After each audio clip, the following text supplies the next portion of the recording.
for this month clinical meeting is going to be from the Department of Neurosurgery as well as from the Department of Hematology. Over to Dr. Vikram for his presentation on interesting pediatric neurosurgery cases.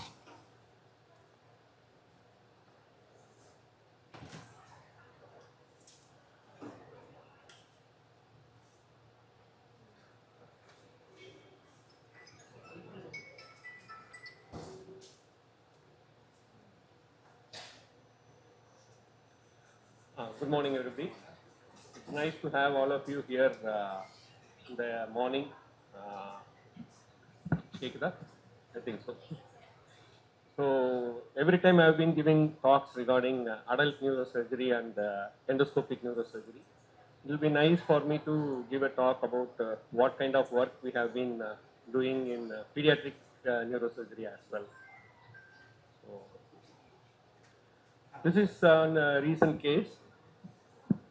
This is a child who came with minimal headache and disfigured nose.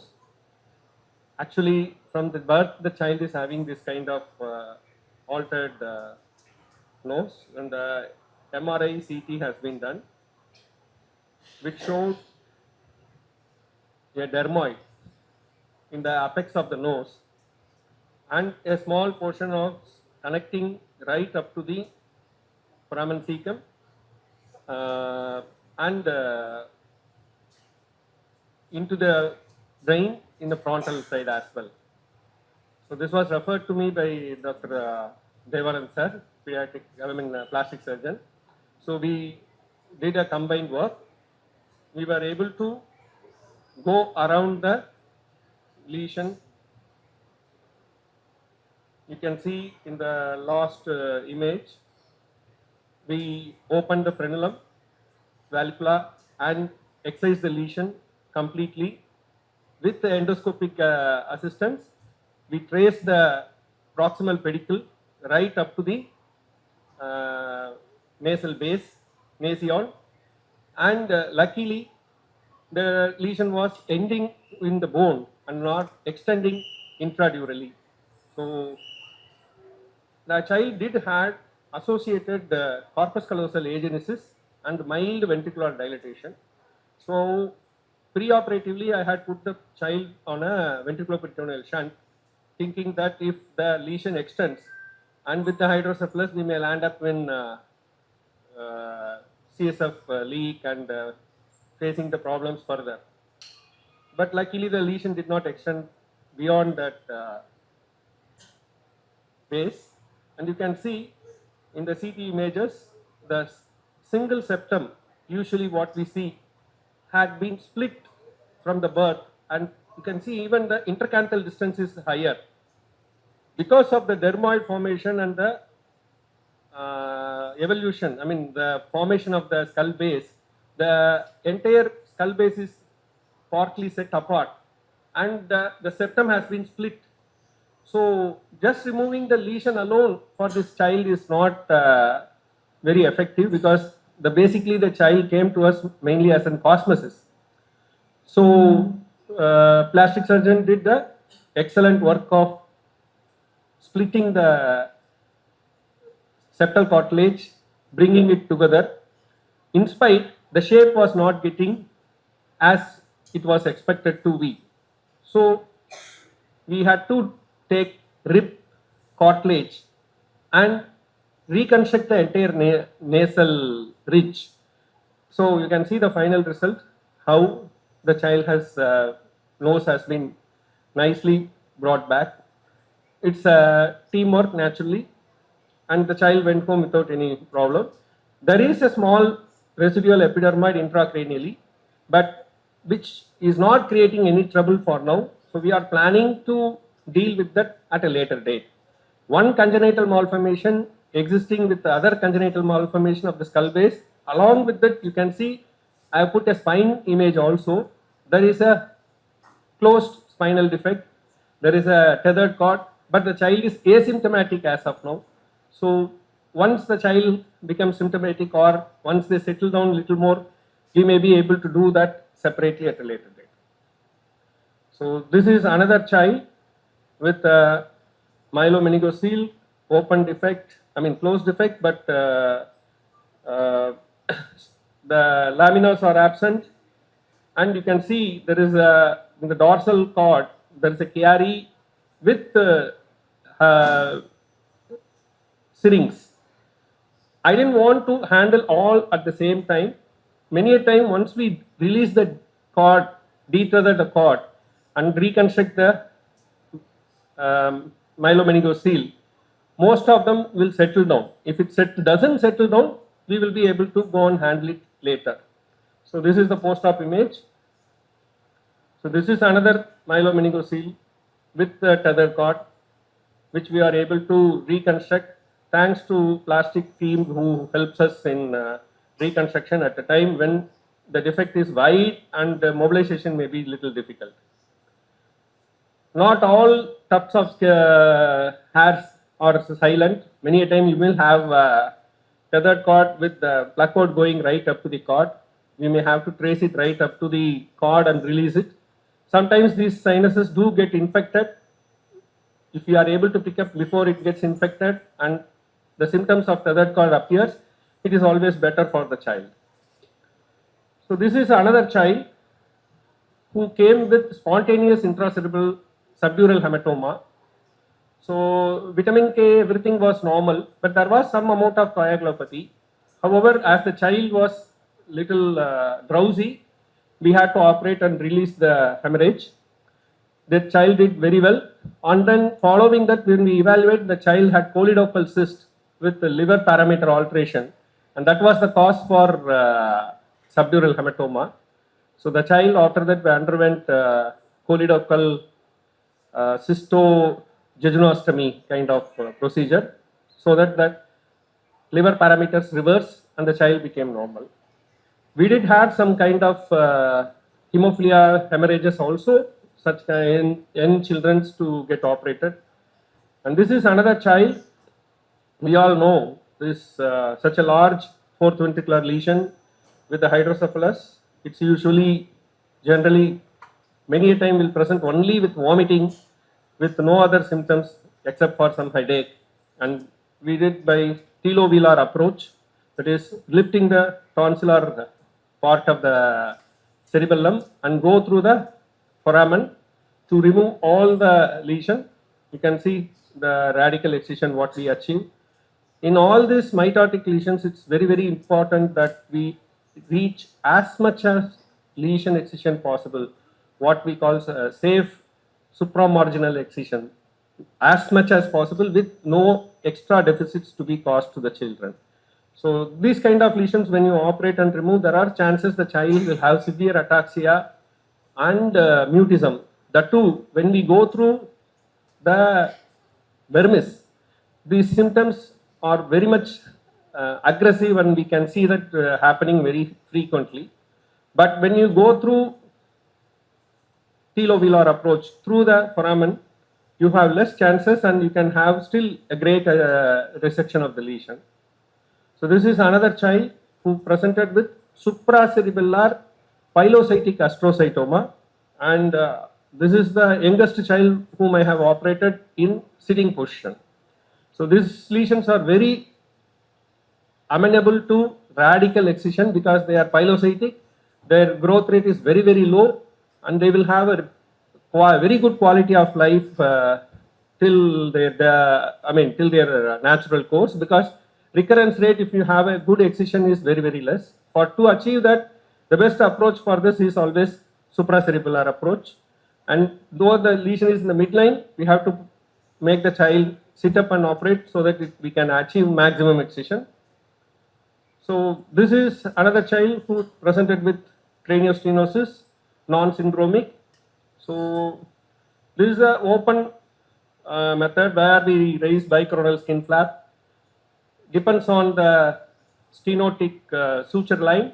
You plan your craniotomy and make it radial and space it with the spacers. We can use even the absorbable plate and screws to keep the space open, and you can achieve. You can see immediate post-op and late post-op how the results are. And this is another child who came to us with 4th month with craniostenosis. Because it was a 4 months child, the bones are easily resectable with scissors itself. Because as the child grows, the bones become thicker. You will not be able to handle it with scissors. You need craniotomes kind of other instruments. So this we were able to manage with endoscopic suturectomy. You remove a strip of suture around the stenotic segment. You need multiple small sutures, but at the end you will get the equal results what you get when you do it from open methods. But only in this age group, less than 6 to 7 months, you will be able to do it with endoscope because the bone is easily resectable with the scissors. So this is another child who came with difficulty in walking and incontinence. It was a myxopapillary tendinoma. This was an adolescent child. I still remember the child came review after a few years after marriage and childbirth with the child, and without any recurrence she is doing well so far. Few lesions like this, it's a variance of Dandy Walker and formation of arachnoid cyst at the agenesis of cerebellum with hydrocephalus and headache, increasing size of head. So even if you resect these kind of arachnoid cysts, they will invariably form adhesions and recur. So we had done a endoscopic third ventriculostomy and a cystocysternostomy so that the pressure is alone released and the absorption improves.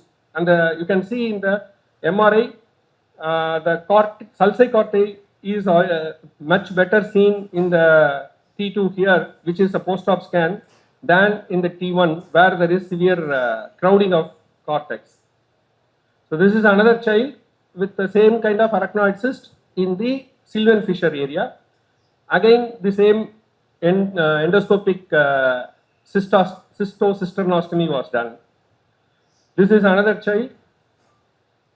So this is another child with, this is the youngest child I have operated by transnasal endoscopic method. I think it's 8 years old child with, I thought it was a craniopharyngioma before I was going in, and peroperatively it happened to be ganglioglioma.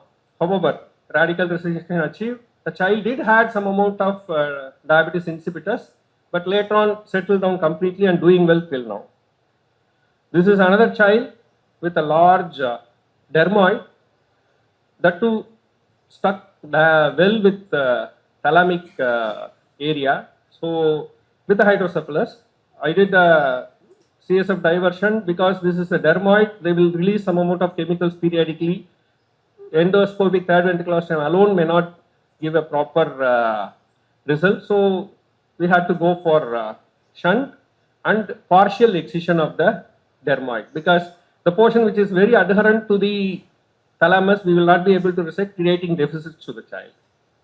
This is another child with rotational AAD torticollis, which was corrected with C1 C2 fixation. This is youngest colloid cyst which I have done. The child was around 13 years. Endoscopic third ventricular, colloid cyst was excised by endoscopic method. Just to give some various clusters of interesting cases. Thank you. Thank you, Dr. Vikram. Very interesting presentation. So, questions?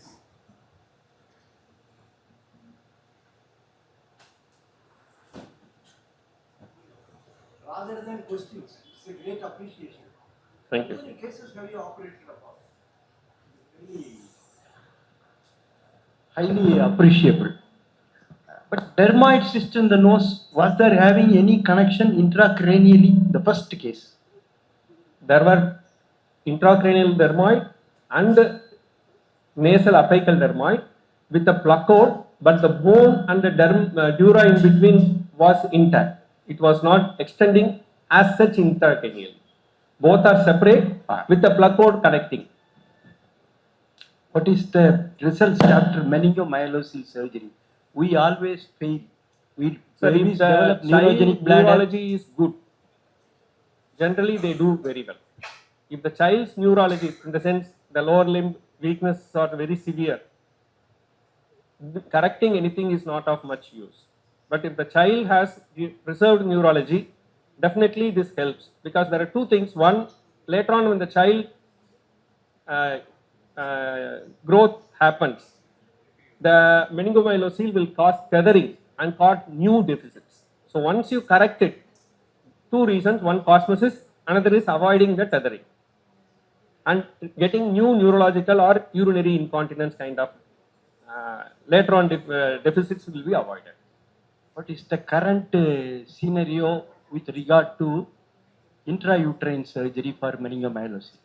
So far in India, we are not having that much of developments, but abroad they are operating when they are pregnant itself. They open up the womb, they open up the they do hysterectomy, do the repair, place the child back, suture the uterus, and they go for elective cesarean.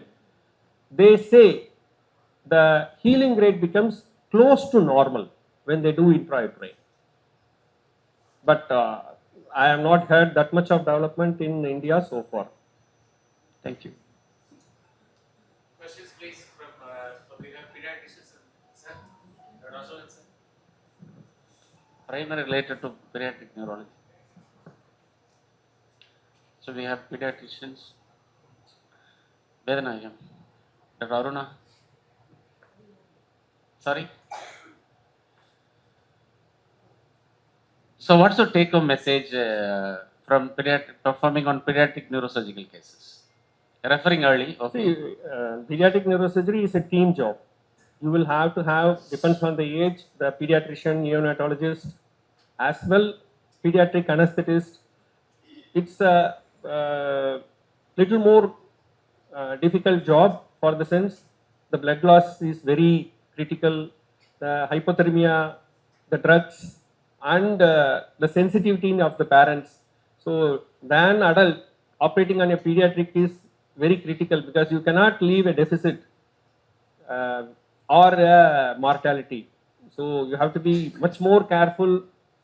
But majority of them, when they are non-malignant, they are rewarding, because that family will bring you more cases all your lifetime. Thank you, Dr. Vikram. Very interesting presentation. Madam, over to you, Dr. Divya Madam, for a presentation on compound depressed fracture of the skull.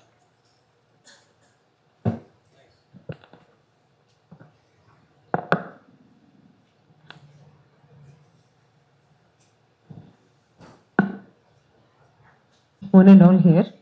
So I am going to present about the compound depressed fractures of the skull, how what is the management and what is the outcome in my experience in the last 4 years. So what is a depressed fracture? So as we all know,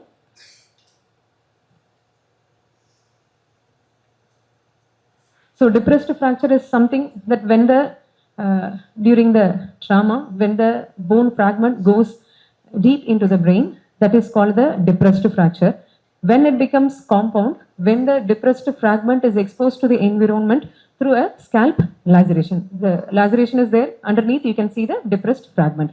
So the management of compound depressed fractures or the simple depressed fracture is different. So 6% of the head injuries are compound depressed fractures. So road traffic accident, assault or fall from height or any projectile object hitting on the head, all these things can produce the depressed fractures. So the frontal bone and the parietal bones are the common sites of depressed fractures. So and usually these compound depressed fractures happens with a high speed. So they present not only with the brain injury or the skull fracture, but they also present with other organ injuries like spine fracture or facial fractures or chest injury or abdominal injury, all those things. So it has to be managed concurrently with all the departments. So in compound depressed fracture, the problem that we face is the infection. So it has to be prevented. So early surgical management of compound depressed fractures, that is when the depressed fragment is exposed to the environment, it has to be addressed very fast. So there are multiple indications for surgery in compound depressed fractures, like when the depression is more than 1 centimeter, that is the outer table of the bone, fractured fragment, goes under the inner table of the surrounding bone. That is an indication. So and when there is dural penetration, when there is underlying bleed, when the frontal sinus is involved, if the frontal sinus is involved, the chance of infection is high. And if there is any mass effect with underlying hematoma, or sometimes the depressed fragment can cause mass effect. So all those things actually we take the patients for surgery. When these indications are not there, then we go for the non-operative management with coverage of antibiotic. So the problem in compound depressed fractures, as I have told, it is the infection. So in the literature, the infection rate is told to be around 1.9 to 15%. So when the infection happens, the mortality and morbidity increases for the patient. So in the literature, the mortality rate is around 1.4 to 17%. Mortality means the death. So 17%.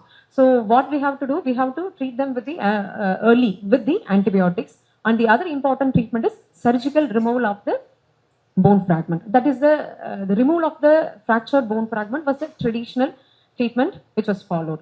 So even after bone removal, the patients may develop infection. That was reported to be around 10.7% in the literature.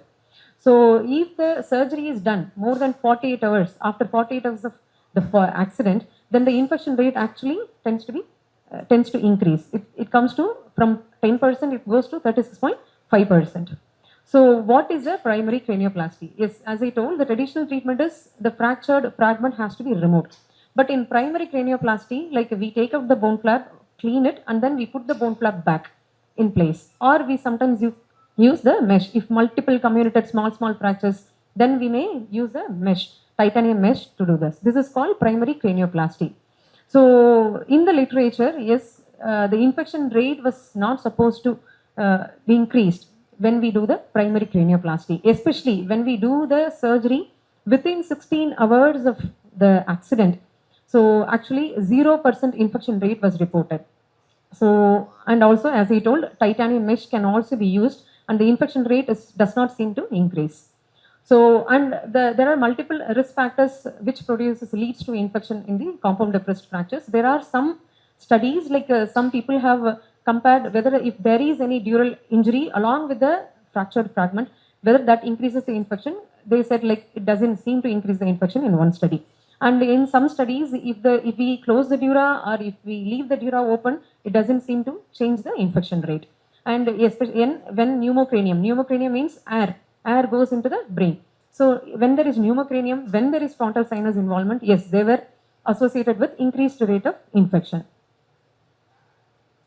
But I thought that there are multiple additional risk factors for the development of infection other than this dural injury, pneumocranium or the frontal sinus involvement. See, these patients usually go to outside hospital. The laceration will be sutured by the outside consultant and the patient comes back. When we open them in the theater, so we find a lot of hair follicles, dust, dirt, and the paint from the lorry or some vehicle. All these things we found inside. So whether it increases the infection rate, leads to the infection. So there are no studies actually, so till now. So when the brain is exposed, when the CSF is leaking through the fracture defect, so does it lead to increased infection? And if there is CSF rhinorrhea, most of the frontal bone fractures, actually they are associated with anterior skull bone fractures with leading to CSF rhinorrhea. CSF rhinorrhea means CSF leak from the nose.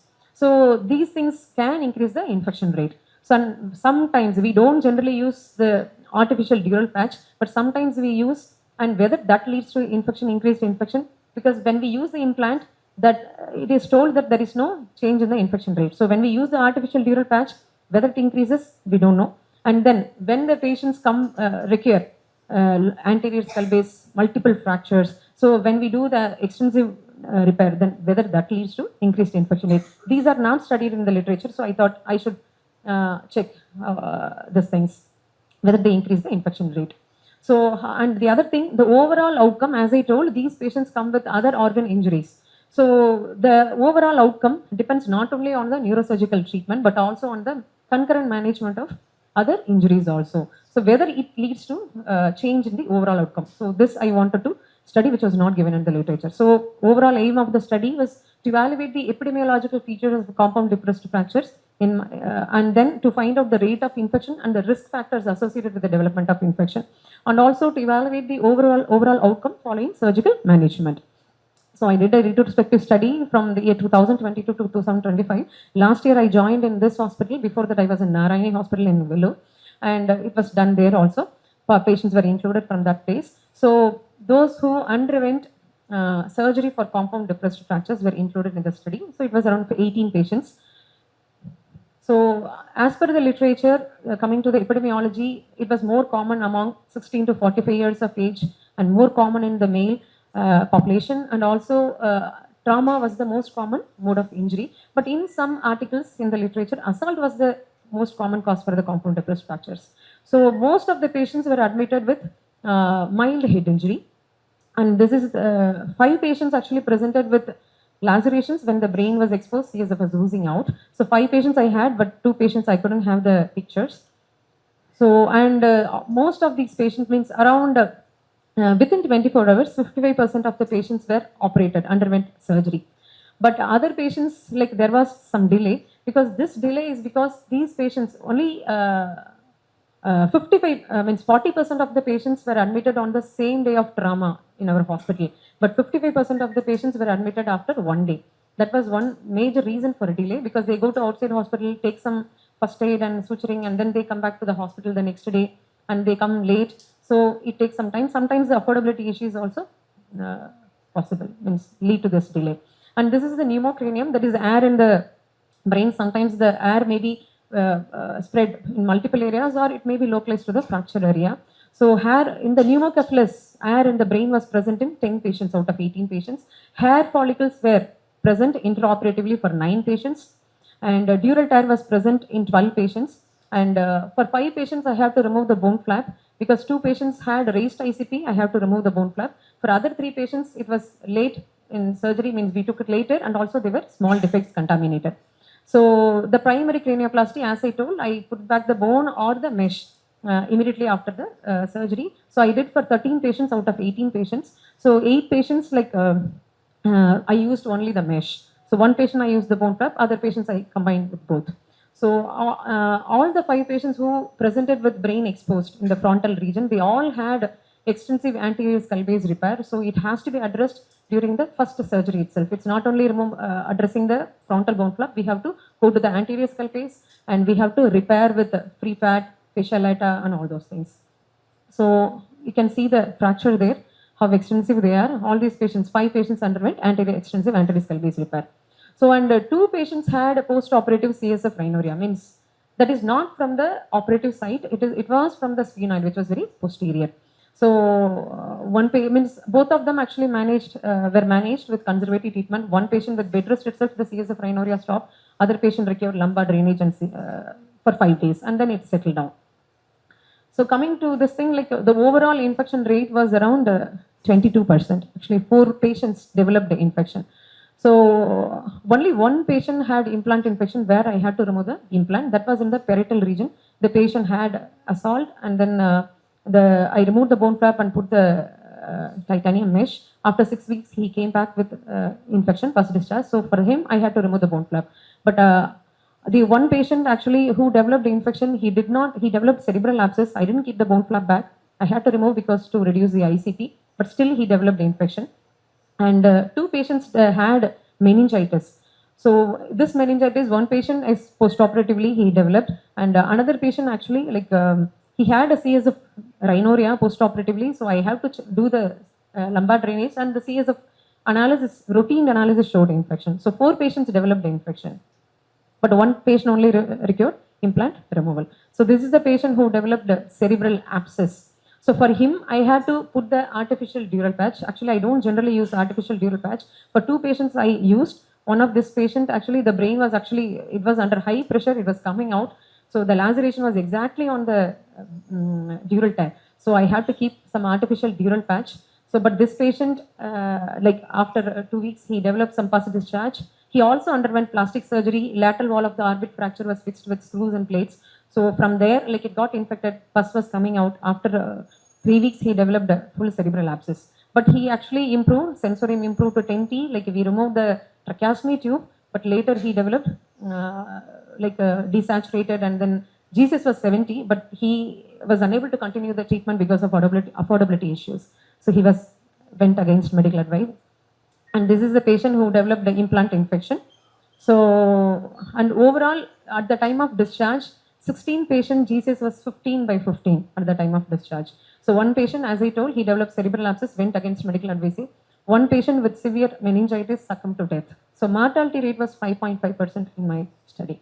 So when I compared whether the factors which led to the infection, yes, when the brain was exposed, 40% of them developed infection. When the pneumocephalus was present, 20% of the patients developed infection. When CSF rhinorrhea was there, 1% died, that is 50% developed infection. So when the surgery was done within 24 hours, only 10% of them developed infection. When more than 24 hours delay was there, then 37% developed infection. It was corresponding to the literature. So intraoperative factors, like when the dural tear was there, 25% developed infection. When along with the dural tear, frontal sinus involvement was there, minimal increase in infection was there. And when the foreign body was present, when we opened and saw, then 33% developed infection. Artificial dura was used for 2 patients, 1 patient developed infection.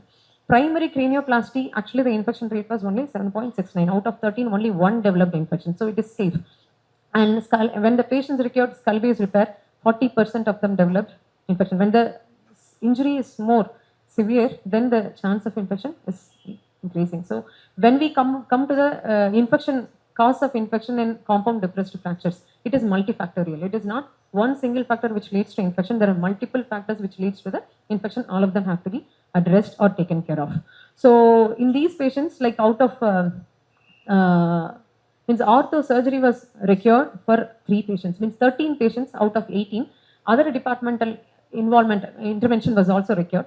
And ortho, like 3 patients required ortho treatment, and plastic surgery, multiple facial bone fractures were there along with us. So we operated immediately for 9 patients. So these ortho and plastic were combined on the same day of the neurosurgical procedure. So whenever we address compound depressed fractures, I think we need to have a good team of all other departments also in the hospital. So yes, like there are multiple risk factors associated with the development of infection, multiple fractures, the compound depressed fractures. So the main aim is to operate them as early as possible within 24 hours. And use of artificial dural patch, I feel like it should not be should not be used. It should be avoided at any cost. So and also primary cranioplasty, like keeping the bone flap back or using the mesh in case of multiple comminuted fractures. So it is safe. And also concurrent management of other organ injuries actually leads to the improvement in overall outcome. And however, we need a big study to confirm. Thank you. Thanks. Thank you, madam. It was a very nice analysis of your retrospective data. So thank you for a nice presentation. So my question to you is, all these are community acquired infections, or community acquired infections means they would have harbored infection or developed infection before 48 hours in the hospital. So what were your organisms there? So one patient had Escherichia coli. 2 patients developed meningitis. One patient had Escherichia coli, but that was actually sensitive to ceftriaxone. But even then, like we couldn't do anything for him. So one patient, cerebral abscess patient, that he only had that Escherichia coli.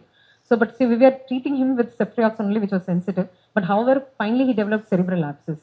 So that is one thing. The other 2 patients who developed meningitis, one patient actually had a sensitive organism, and that was actually settled with meropenem itself. He was asymptomatic. When we did the lumbar drain, we put the lumbar drain, we sent for analysis. That's how we came to know that he had infection. Otherwise, patient was okay. There was no fever or anything, no meningitis. So he actually beautifully treated. But the other patient, actually, we couldn't find out the organism. By the time he developed the infection, fever in 1 day, and the next day, like he developed a shock, and then CSF analysis was done. It was around 12,000 cells, WBCs in this thing. So it was not grown, because I generally give 3rd generation cephalosporin, I give lenazolate, and also I give metrogyl. I give 3 antibiotics when the patient comes into the hospital with compound depressed fracture. So maybe that's why it didn't grow, I don't know. Okay. Thank you, madam. So, sir. So, a good thing to note that out of, even though the denominator is 18 and it is a retrospective study, the number of orthopedic surgeries required are too low. Only 3, sir. Yeah, so that means, okay. Plastic was common, Maybe because facial bone fractures were more common. Nothing much. How many patients had a CSF autoria? You didn't have any otorrhea, only Sir, rhinorrhea. actually, it was only schizophrenia, sir. No otorrhea I had. Here in our hospital, recently I saw 2 otorrhea patients. But before that, I never had otorrhea. That's one thing. So, Means other in compound depressed fracture, I didn't have otorrhea. Maybe they might be having not involved the floor of the skull. Or I don't get you, sir. petrous, so for the Petrous. series of otorrhea to develop, you need petrous temporal one. so petrous temporal bone should get involved. Maybe Yes, sir, it was not involved, sir. Actually, they didn't have otorrhea. Means in these study patients, they have. But some patients come with otorrhea, but usually it settles down with bed rest, diamox, this thing. Usually, sir. Otorrhea requiring surgery is very, very, very rare. I have not done till now. Okay. 2 patients in our hospital presented with severe cases of otorrhea, 2 patients. But with bed rest, actually, 1 patient completely recovered. Other boy also completely recovered with bed rest and diamox. Did any of them go in for septicemia? 1 patient, sir. He developed actually that patient had a severe brain injury. He was operated within 24 hours. He was known to the hospital employee. We operated within 24 hours. Actually, after the 5th day, his disease improved to 10T. We extubated the patient. But the next day morning, he developed 101 temperature. So night, sir, actually night he developed infection. Next day morning, we are doing the LP. It was 12,000 cells. Night he developed a septic shock and succumbed to death. 1 day, sir, 1 day. Okay. probably all these are community and the Sir, it is exposed to air. Like though we repair, it would have gone inside at the time of injury itself. No, I'm going after what Rasul sir was telling. So probably I think you might be presuming the infection rate is post-op septicemia rate is too low. So that's what your expectation. Probably the all these are community acquired. The intervention is done very early, and all those infections, even if they develop, are drug sensitive. It's a drug So probably sensitive. this might be the reasons. As against the infection, what we get after surgery.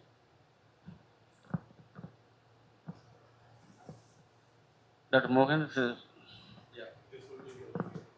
orthopedic related one. So, probably, no.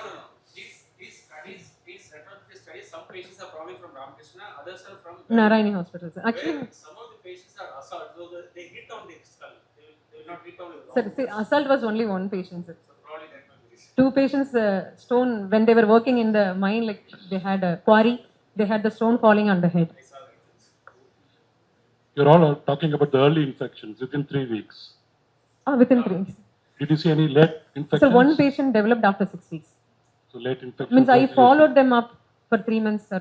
This thing, sir. Okay, good. Only 1 patient after 6 weeks developed a pus discharge from the operative site. He had an implant that has to be removed. Okay, good. Other patients are coming follow. They are doing good, sir. Okay, thank you. You did all your analysis by yourself or you had any help from the hospital? Sir, I myself and Dr. Darshini, junior doctor, she helped. Thank you. Thank you.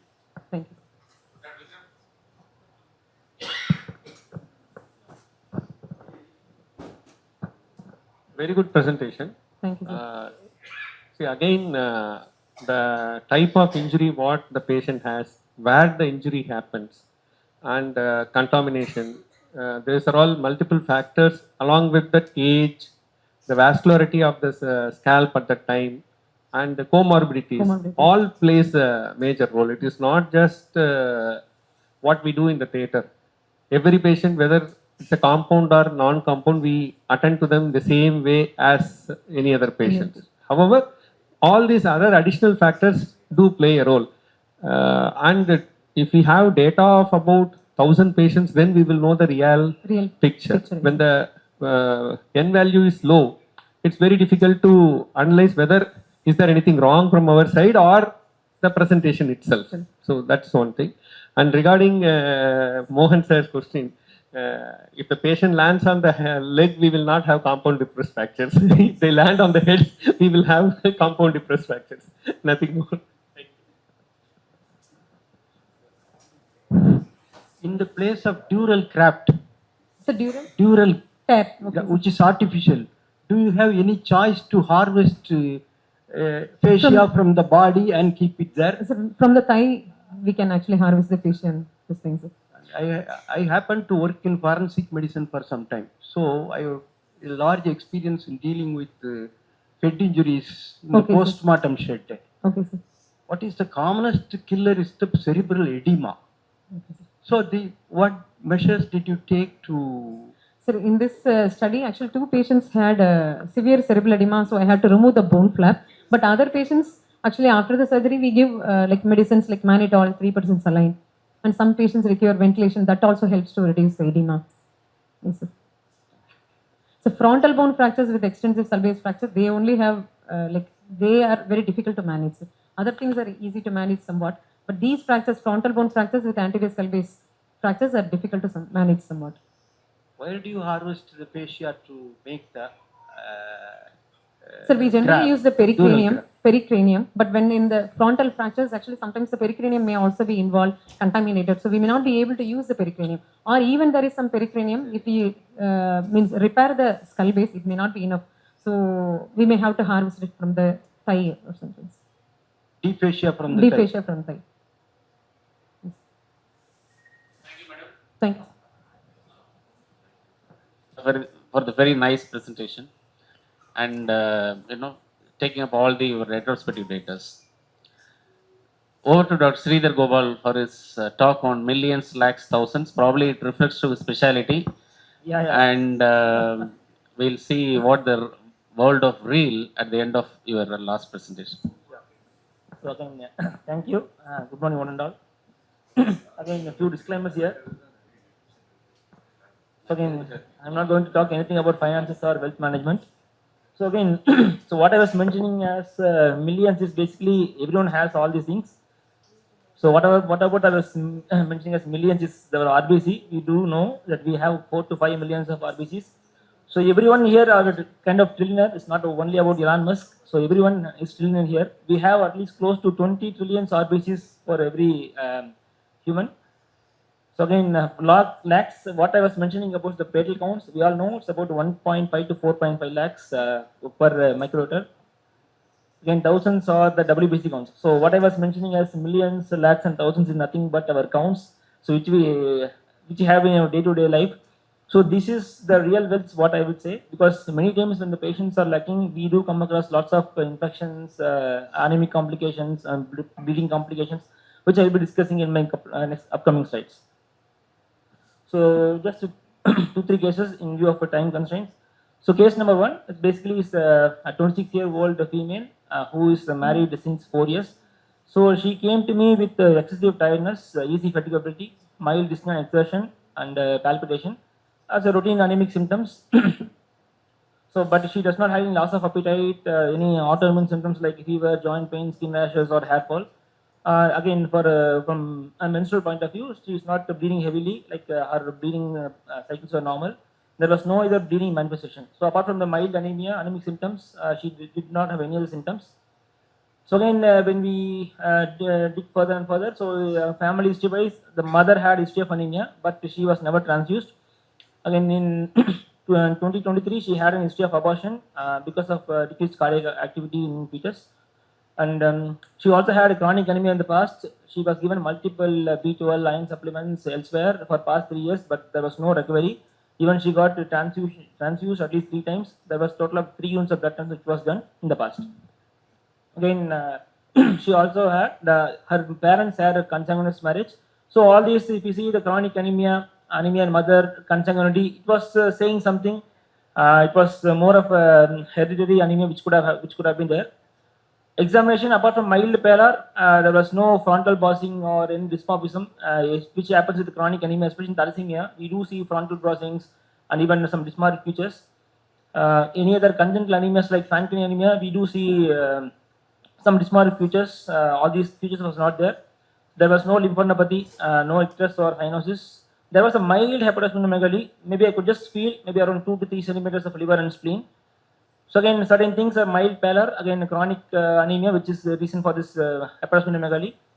So again, coming to the labs, again we are not surgeons. We don't have any good things like good photos to focus here. All we can focus just the lab reports. Each and every lab report is more important for us.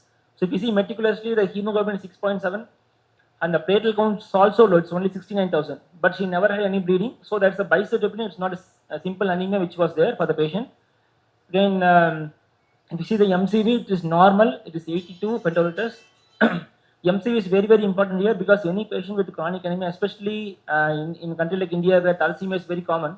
So we do see any patient with the consanguineous marriage, anemia, chronic anemia, multiple transfusion, thalassemia is the first thing which comes to our mind. But here the MCV was normal, it was 82. The normal MCV ranges between 80 to 100. Even the differentials were slightly high. If you see the lymphocytes were slightly higher. Apart from that, the LDH was normal, the creatinine was normal, uric acid was normal, which says that there is not much of a hemolysis, at least from the LDH per se. But if you see the reticulocyte count is mildly high, it is 3.04%. If you see the corrected count is again it's almost 2, maybe 1.75. So again, which is normal. So the retic response is there, but it is not it's not clear picture of the hemolytic anemia. So the DCT was negative. The peripheral smear showed dimorphic picture. That means it is not a microcytic anemia which happens in thalassemia. So the iron was normal, ferritin was normal, the thyroid profile was normal. Again, bilirubin was slightly high, 2.1%, which shows some sort of hemolytic jaundice which is happening. So which explained the hepatosplenomegaly also. So again, next thing what we do is that we check for the menstrual index, which easily differentiates iron deficiency anemia and thalassemia. So this is the index formula MCU divided by RBC. So usually when it's more than 13, we call it as iron deficiency. But here the menstrual index was 20, but still it is not iron deficiency. If you see iron and ferritin levels, but much normal, even higher. So other basic workups like APLA, ANA, everything was done. Everything is normal. Even HB ultrapulse was done. It was also normal. The only thing is that there was a small peak in F region. Again, there is the A2 is normal. That means it is not thalassemia. Sometimes even if the A2 is low, then we think it in terms of alpha thalassemia.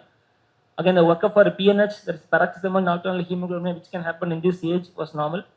So all these are the possibilities. DDs what we were considering, either alpha thalassemia or some sort of congenital hemolytic anemia, maybe evolving aplasia or a marrow pathology.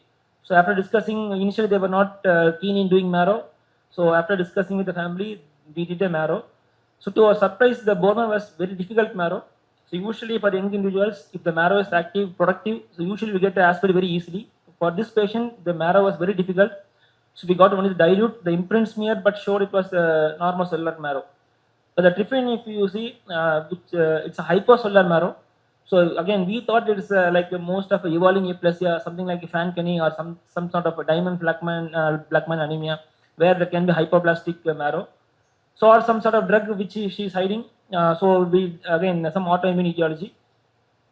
So because it was not conclusive, because the marrow is productive, that means it's a hypercellular marrow, because the retic response is there. So the patient need not have a hypercellular marrow.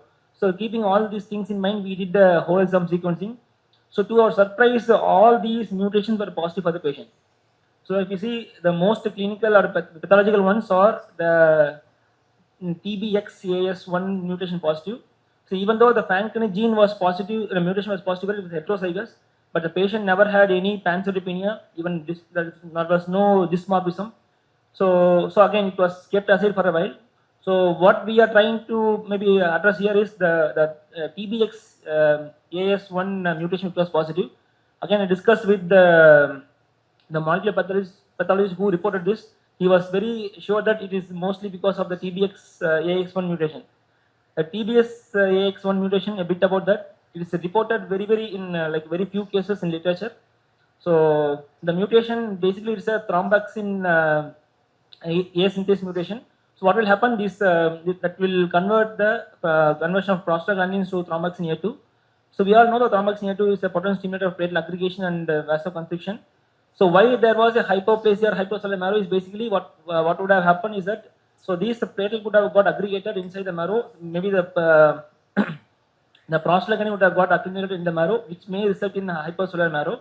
And the patient, few of the patient can also have some fibrosis. Our patient did not have any fibrosis.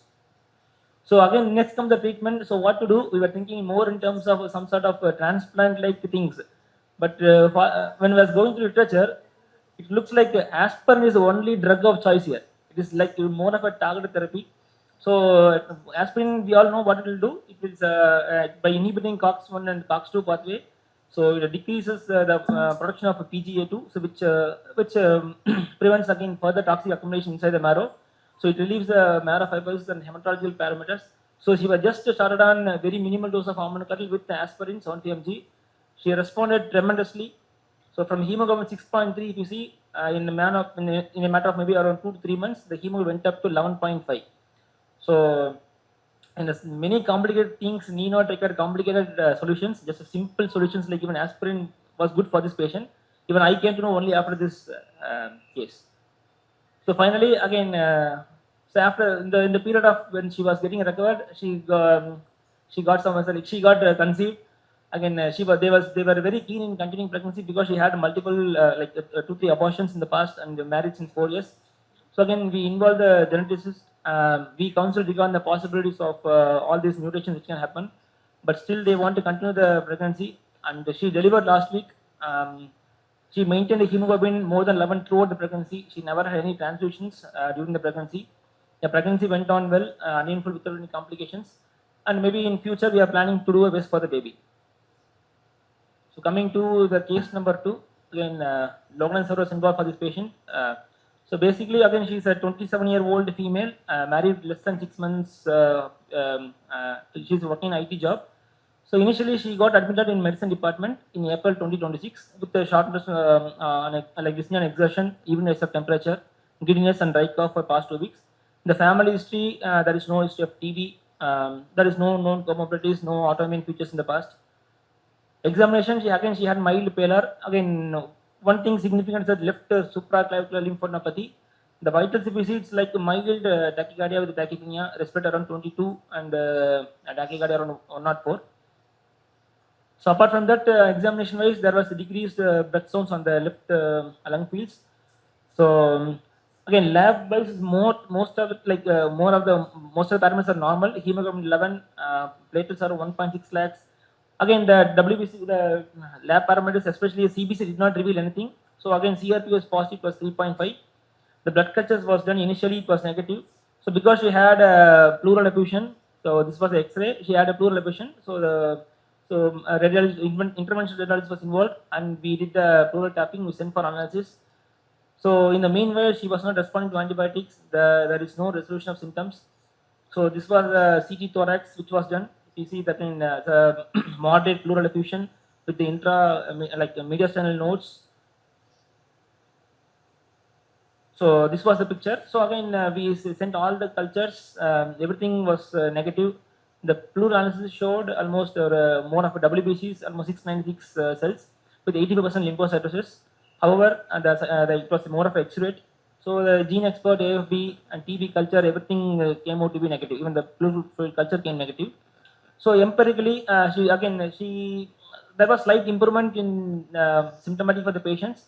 She also underwent a node biopsy, a supraclavicular node biopsy. Again, it was just reactive. We could not make out anything when it was the initial presentation in April 2026. And subsequently, other supports was given, and the patient got discharged. And eventually, the patient was started empirical ATT on April 29. Subsequently, in a week span, she got admitted under medicine department again. This time with high spiking fevers, difficulty in breathing, with the cough with expectoration, loss of weight, loss of appetite. So she also had a desaturation. Saturation was maintaining around 92, 93. So she was starting O2 support. And echo again this time did not reveal anything apart from this pleural effusion which was there. So again, if you see this time in a span of a week or so, or maybe 10 days or so, there was a pancheripin which is setting in. So hemoglobin was 11, now it has become 9. WBC counts are dropped. It was dropped to 3,100. Even the platelet counts dropped to 83,000. Then only then we have been called. So if you see the lymphocyte again slightly creeping up, it's around 50%. The LDH if you see it's going up, your uric acid is high. That means some sort of myelopathy which would have been there. So again, the differentials at this point of time considered are again TB, could be some lymphoma, some hematological malignancy. So with all these considerations, she underwent a marrow, and finally it turned out to be acute leukemia. So the patient was diagnosed acute leukemia. So it's a T cell acute leukemia. All the cultures, everything was negative. Again, she was advised to stop ATT, and the flow was performed. It was T cell acute lymphoblastic leukemia. So again, again during the course, when she was about to start the therapy, she worsened further. she got desaturated, shifted to ICU, and this was the initial pictures of X-ray. And finally, pulmonology Dr. Lawrence was involved. Again, we sent a viral pneumonia panel. Again, it was positive. H1N1 was positive. So again, she was started an antiviral. Of course, she needs a chemotherapy, but could not be given in view of this current futures. Like she also had severe ARDS requiring NIV support, and she was in ICU for at least 8 to 10 days. And subsequently, some sort of small part of steroids which was given with a dose adjustment as a part of leukemic therapy. And with all other supports, she was also given with some empirical PCT therapy. And the X-ray gradually, like she improved gradually. The X-ray also showed improvement. This was done on 12th May, and this is the latest X-ray, which showed almost the disease got cleared, the effusion got resolved, the nodes also coming down. Again, we have sent the NGS panel, which showed a positive for MLL rearrangement. So again, this comes under high risk ALL, especially TALL. So this patient just started on some sort of chemotherapy is going on. Now it's induction chemotherapy is going on, but still a long way to go for this patient. So again, the points of what I would like to say is that most of the leukemia, as we commonly think, it does not or need not present with high counts. Many times it can be subleukemic phase where the counts can be still normal, which all these are non-specific symptoms like persistent fever, lymph nodes, loss of weight, loss of appetite, body pain, which usually happens in any sort of viral illness also. So we have to have a close watch. We have to look for the change in the parameters. We have to seriously look for the counts. Clinical suspicion is most important here. So coming to my last case, again, because of the time constraint, just finish it fast. Again, this patient got admitted to us in last year. So he is a 65-year-old gentleman. Basically, he was admitted on the HPV team with a tiredness, abdominal pain, significant weight loss of more than 10 kg. Again, intermittent fever on and off. So initially on our examination, he had a like mild pallor. Apart from that, the vitals was almost some borderline tachycardia, tachypnea was there. So this was the past history when he got admitted in our hospital in October 2025. So it was there was actually a large necrotic lesion in the spleen. It was a splenic abscess which was there in October 2025. So again, he underwent US-declared aspiration. Sample was sent for analysis. So analysis, everything was normal. There was no history of no evidence of TB or any other cultures. Cultures came to be negative. So again, he improved symptomatically in October 2025 and he got discharged. Again, this time and at the time of presentation, if you see the counts were nearly normal. Nothing there in the counts. The hemoglobin is normal. The WBC count is normal. The platelet counts are normal. So apart from that, most of the parameters are normal. Apart from the mild hypokalemia, maybe severe hypokalemia.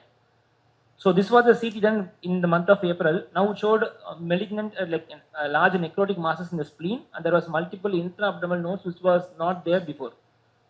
So you also had CLD with the portal hypertension with the ascites.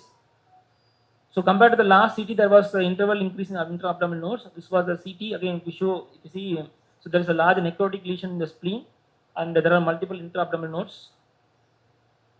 So this is our PET scan. If you see, there are full uptake of all these intra-abdominal nodes, the completely coalesced nodes, and this beautiful image shows that necrosis uptake among the around the spleen. So again, he underwent lymph node biopsy with the help of Dr. Muthuran sir. So finally, it turned out to be DLBCL, non-GCB type. So non-GCB type generally has a poor prognosis compared to that of GCB type. So currently, the patient, because of his underlying comorbidities and other, he was very fragile. It's hardly he was 34 kg. So we could not give intensive chemotherapy. So we started with low dose of chemotherapy, level C of R-CHOP, and subsequently he completed 2 cycles of chemotherapy. He came yesterday for the next chemotherapy. He started walking. He's mobilizing now. He's doing his own activities. So currently the patient is planned for upgradation of chemotherapy once he is symptomatically better. So take home message from here. Hematology is all about a multidisciplinary approach. Many of the times we do get cases from other departments, and it's always a teamwork. So we generally try to treat the patients, not the values. Sometimes the platelet counts can be too low, like around 30,000, 40,000, but still we need not do anything. We'll just observe. So we always look for a trend rather than a single count. Single count at any point of time may not reveal much. So serial counts is much important from hematology point of view. So not all anemias are iron deficiency anemia, and not all thrombocytopenia are ITP. It's a general consensus that many times when a patient gets anemia, it's like universally we tend to give iron supplements, folic acid supplements, vitamin supplements, and they will tend to correct first. But many times it need not be the simple nutrition anemia which can be corrected. So always we have to do peripheral smear, which gives lots of information, and we may require a bone marrow study and molecular study henceforth for the patient. So thank you. I will happy to take the questions.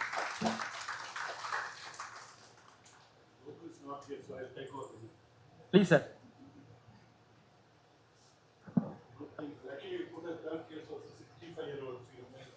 Otherwise, I thought you treat only recently married and pregnant ladies, young ladies. We see lots of patients with low hemoglobin and low platelets. Most of them are like CLD or anything.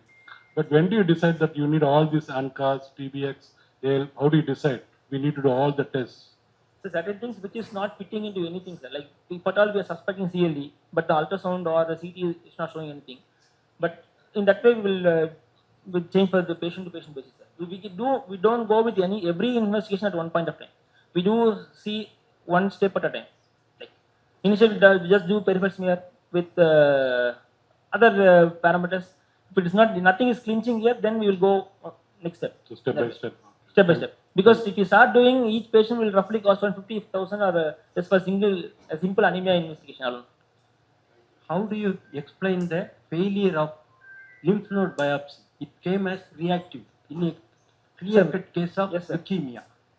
So sometimes again that yes, sir, that's a nice question, sir. The thing is that many times the leukemias, yes, the patient had lymph nodes, but sometimes it will be just evolving. That point of time the disease may not be there. In 2 weeks time the leukemia can evolve. Just in 2 weeks time the leukemia can evolve. In fact, with the literature wise, it will take at least 2 to 3 weeks for the patient to land up in hospital. So before that, the patient could have been normal, but that lymph node biopsy, again we rechecked, it was reactive. It was there no, we rechecked again. It was only reactive. There was no leukemic cells in that biopsy. Any role of AI in your hematology?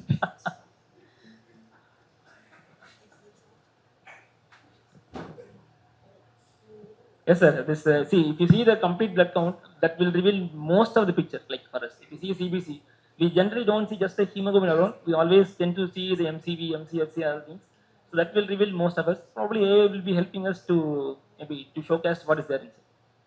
It can diagnose something. Like we can share something at least. A very good presentation. Two things. First thing, the first case, your platelet count was only 69,000. We will be a little skeptical starting aspirin at that stage because most of some of the intracranial bleeds due to hematological disturbance, like low platelets. But sometimes this happens. The drug can cause that problem. But for the problem, the same drug can be used as treatment. Yes. Like aspirin, low dose aspirin. Continued and the platelet improved. That's one thing. And another thing about late presentation of lymphoma. We had a case just present like GBS, Glenware syndrome, but as a routine thing to rule out demyelination, we'll be doing spinal cord and MRI brain imaging. MRI brain imaging showed multiple thickened nerves. Multiple thickened cranial nerves in the basal substance is not a feature of GBS. Incidentally, he developed lymphadenopathy. We did lymph node biopsy, became negative, but the patient progressively worsened. We tried plasmapheresis, nothing happened. Then at one point of time, you or some other person suggested cytoflowmetry. Flow cytometry. That showed large B cell lymphoma. So, which was not seen in the lymph node. So, especially this large B cell lymphoma is one thing which can manifest little later in the course Sometimes of the disease. these, especially the supraclavicular nodes, sometimes it could be very small. Like sometimes it may not be lymphoma involved nodes. So lymphoma presently like For presenting like GBS is known, GBS. but GBS alone with multiple thickened canals is rare. Okay.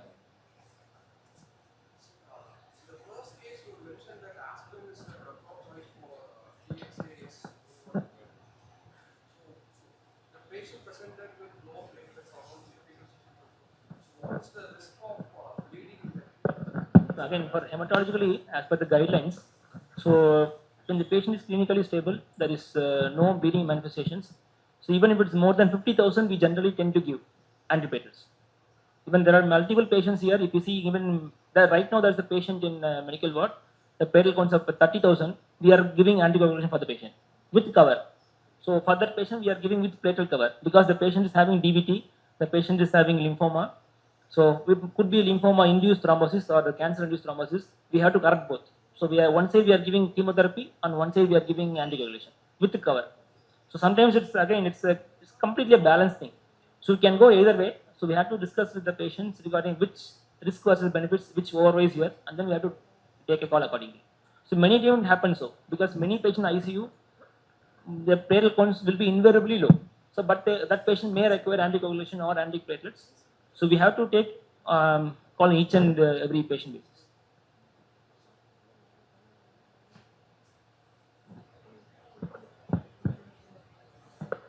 Okay, thank you. Thanks for patient listening.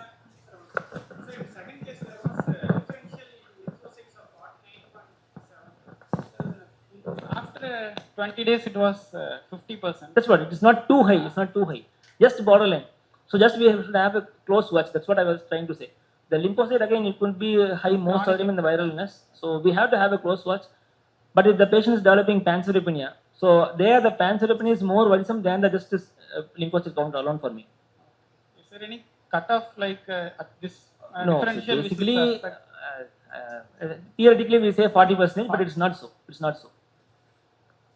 So many times we see we had a patient with the EBV, proven EBV, but the lymphocyte percentage was almost close to 87%. So we thought it is some sort of leukemia, but finally it turned out to be just the EBV infection causing this. So again, over a period of time, the patient is symptomatically improved. So we never did any marrow. So eventually, when we did a follow-up OPD, the lymphocyte was just maybe around 30-40%. So that will resolve over a period of time. That's what no single value is constant or significant. We have to have a close watch. In fact, serial monitoring every 3 days, so like similar to like in nephro, no? We just do creatinine frequently. We have to do CBC frequently. Complete blood count is more important rather than a single hemoglobin or single indices alone. That's what I was trying to say. Thank you.